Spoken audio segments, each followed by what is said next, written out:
Hello, my name is Mia Goetz. I am a student at Thomas Jefferson University and a registered nurse in the float pool at Thomas Jefferson Hospital.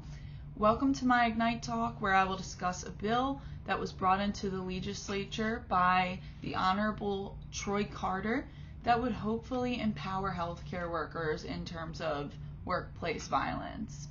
As of October 2022, this bill has not yet made it to the Senate for debate. However, the bill has been assigned to the Committee on Education and Labor, Committee on Energy and Commerce, and most recently, the Subcommittee on Health. As you can see, this bill is titled in one long run-on phrase, so I will try to paraphrase it for you. It was introduced by Congressman Troy Carter on February 4th of 2022. Expressing support for healthcare personnel and condemning assaults on them as the U.S. healthcare system faces unprecedented staffing shortages.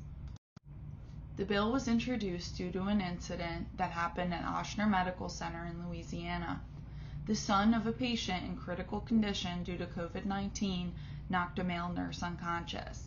The nurse suffered a broken jaw and had to undergo surgery. Apparently, the family was unhappy with the care received.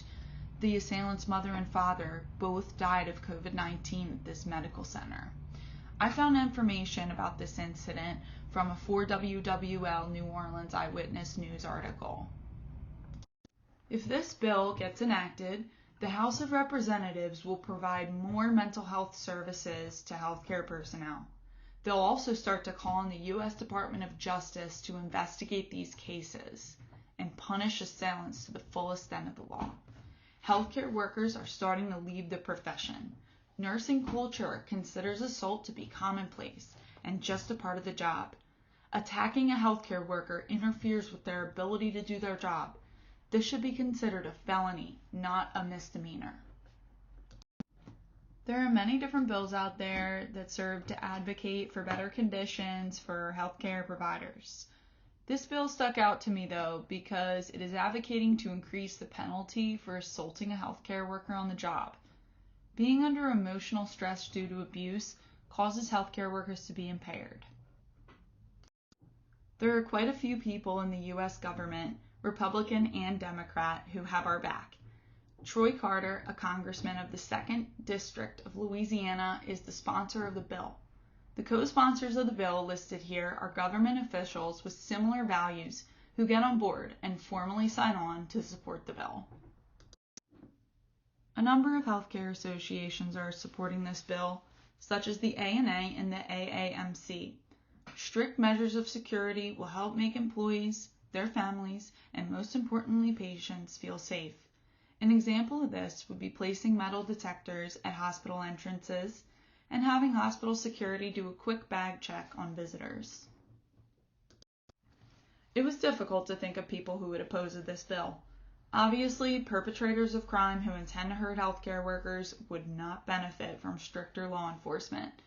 Most hospital administrators would obviously approve of a bill to protect their workers, but most hospitals, like ones in rural areas, simply cannot afford to put new equipment to use.